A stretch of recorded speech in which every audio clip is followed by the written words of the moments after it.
Gordy, a big day in rugby league, especially for the South Sydney Rabbitohs. We spoke last night about the possibility of their assistant coaches being stood down effective immediately. Now, John Morris has retained his position there, but Sam Burgess has left the building.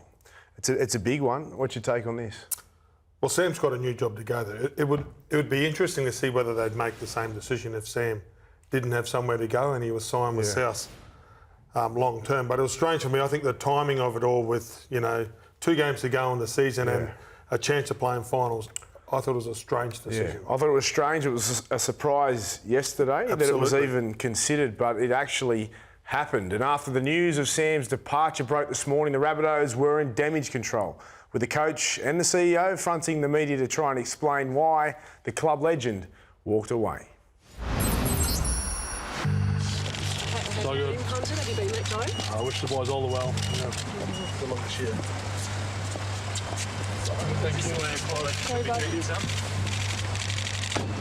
I didn't want Sam out of the club, no. But it is what it is. As decisions have been made, we move on. The question was asked of everyone. Do you think you can get on and work together for the rest of the season? John was yes, and Sam and the club agreed that Sam has got some other priorities to work on, and Sam felt that it was in his interest not to. Sam's got a job at Warrington next year. He made that decision a few weeks ago. Good luck to him. He sees himself as a head coach, and he can do that at Warrington. He's got a partner who's about to give birth, and he wants to concentrate on those two things. There's no suggestion here at the club that Sam or John have leaked any information to the press. Sam and I had many discussions. It's not something I'm going to be talking about publicly. They're discussions between Sam and I. We all have differences. I've many conversations with Wayne Bennett, and every coach that I've worked with, we all have differences. It's 100%. I have no issue and never have had an issue with John Morris. Let's just make that very clear. Sam's made the decision. I wish him well. I think Sam's going to be a great coach in Warrington, and there's no doubt he'll be back here one day. Latrell's a big presence, as Sam was when he was playing. Latrell's a marquee player for us. He's a player that we believe, and I definitely believe, can win us a premiership. I understand the leadership model that we want to create and that we've been creating for the last 2 years, and I'll double down on that. I know where it's going. I'm very confident about where it's going, and I know that the group of leaders that are leading it will deliver. He's slugged a few shots of beer and threw the can in the air, but he was the first bloke in the building on Thursday morning. He trained the house down. His prep has been, during his injury time as well, has been first class. He lives the standards that we talk about. He drives the standards inside these 4 walls. At the moment, our team's we're lacking confidence, and you can see that out in the field. You can see that there's doubt and there's a lot of noise going on between the ears, and when that happens, sometimes your body language doesn't look great. Is he dominating the club? No. It's just a comment that's ridiculous. I mean, he was out for 3 months. Who was dominating the club then? When you lose, then people look for cracks. People can say and do whatever they like. I know what's going on inside the 4 walls. I know my relationship with Cody and Latrell in particular, and I know what the boys value out of both of those guys. Honestly, I have a conflict and a crack with players all the time. If we're going to write a story about everyone who has a crack on the field, we're under pressure. There's no doubt about that. We're all under pressure, and tensions, they fly sometimes, but it's not a drama at all. 1 minute we're saying we're too soft on him, and they're running the club, and the next minute it's I'm falling out with everyone. Which one is it? Am I too hard on them and fighting with them, or am I too soft with them and letting them run the club?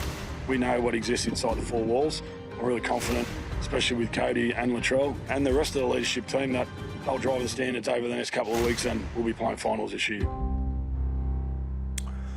Until yesterday, no one saw this coming, and I mean no one. Let's bring the journos straight in. James Hooper and Michael Carianis. As I said to Gordy at the start of the show, huge news today. What actually happened, Hoops? Well, make no mistake, boys, there's been a major fallout between Sam Burgess, an absolute Rabbitohs icon, and the South Sydney head coach, Jason Demetrio. It's been brewing in the background for the last couple of months. What happened today was that all of South Sydney's club management and also all of the players were called into an emergency meeting, early doors, first thing this morning. They were all at Heffron Park by 7 a.m.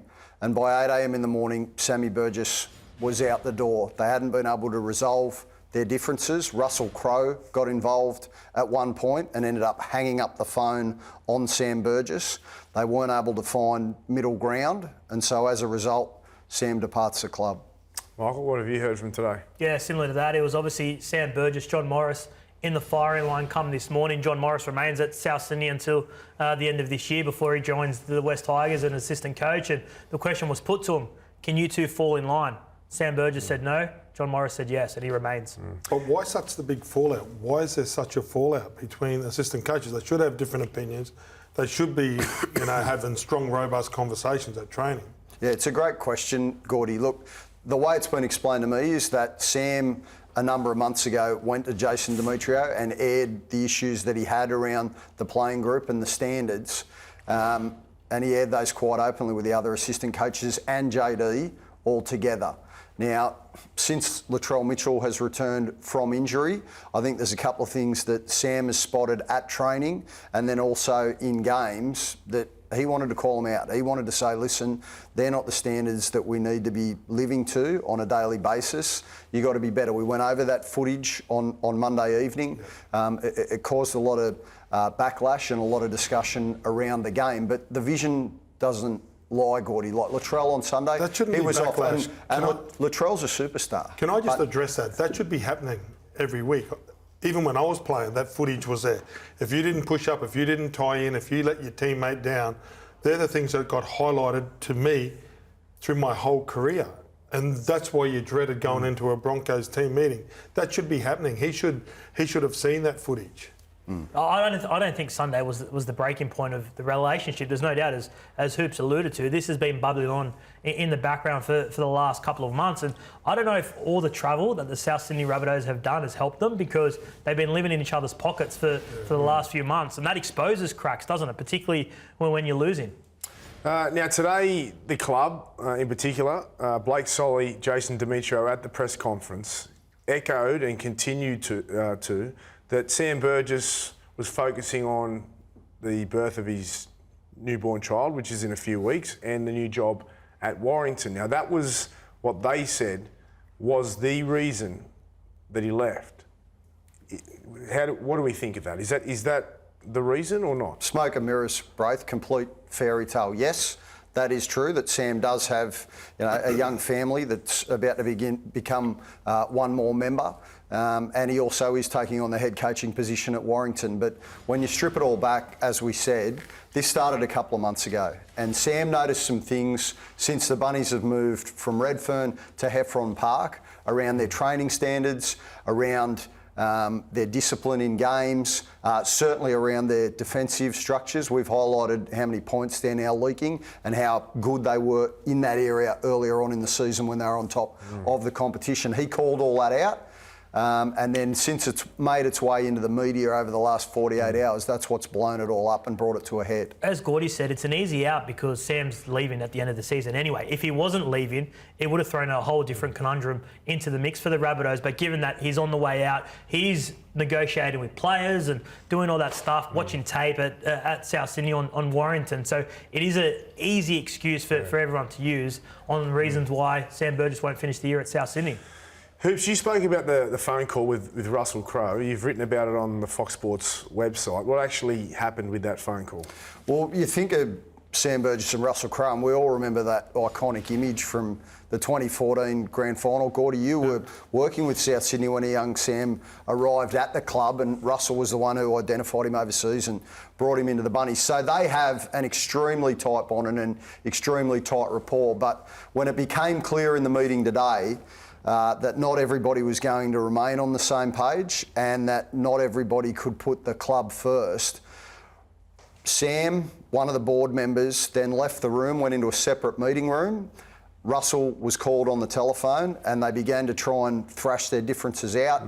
Sam's obviously not going to flinch, and he was very strong and staunch that he needed to maintain his position for what he believed was in the best interests of the club.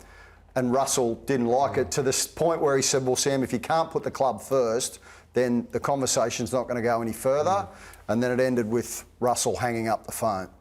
Is that so they've had a real fallout, Russell and Sam? As of today, yes. So I don't think they would have spoken since that phone call this morning. I wouldn't say it's irreparable, Gordy, because they've had a couple of dust-ups over the years since they've been great friends. But certainly you think of how close they've been over the years. At the moment, it's as strained as it's probably ever been. What I can't get my head around is knowing Sam for as long as I have and knowing what South Sydney mean to him, and he would die for that club. You know, you could see that with the premiership that he won and the fractured cheekbone. and even talking to him over the past couple of seasons and even this year, and he only wants the best for the team. There is no agendas. It is as clear as day with him that he only wants South Sydney to be successful. He wants them to win premierships, and he will do anything possible for that to happen. Now, there's been suggestions of leaks from the coaching staff. Did that have anything to do with this? I think it did. I think that inside South Sydney, that certainly some people suspected that stories had made their way into the media, and people wanted to point fingers about that. I think some people pointed fingers at Sam, and I think prior to that, they'd been butting heads behind the scenes anyway, and Sam, who as we know is a very strong voice, he'd made it blatantly clear that he didn't accept a lot of things that were being allowed to happen at South Sydney on a daily basis anymore. But then to your question about the leaks, I think once things started to make their way into the media, that is what has really brought us to this flashpoint moment. There was no doubt when Sam and John met with South Sydney officials today, leaks were raised and they were asked point blank, are you guys leaking information, which they obviously both denied. Did Demetrio push him out? I think certainly they butted heads over the course of the last couple of months, and I don't think that Jason Demetrio would have been sorry to see the back of Sam today, because I think he felt as though he's such a big figure, Gordon, Sam. Massive. Like, he just his presence. You speak to any players when Sam walks into the dressing room, or you see the interactions that he has with players, and there's an aura about Sam. And I I played think with some of the biggest personalities. There's no bigger than him. And when they, because as this unfolds, the standards that Sam Burgess set the first time, I remember he was 21, he flew there, he had every excuse not to work. So the standards that he set himself, if he's asking them to do that, I don't think that's unfair. I think that's right. I think that's what you want from your assistant coach. But if the leaks didn't come from John Morris and Sam Burgess, who did they come from then? Oh, guessing games are always fraught with danger in rugby league, Gordy. But to your point about did better call Saul. To your point about did JD push Sam out? I think this is now the biggest challenge of Jason Demetrio's coaching career. Prelim last year, grand final qualifier last year. First round 11 this year, equal first on the competition ladder, and now 4 out of 12 games. Yeah. Sam Burgess is out. Well, if they don't have success next year, or very early doors next year or in the coming seasons, then there's every chance that Sam Burgess could be welcomed back to the club.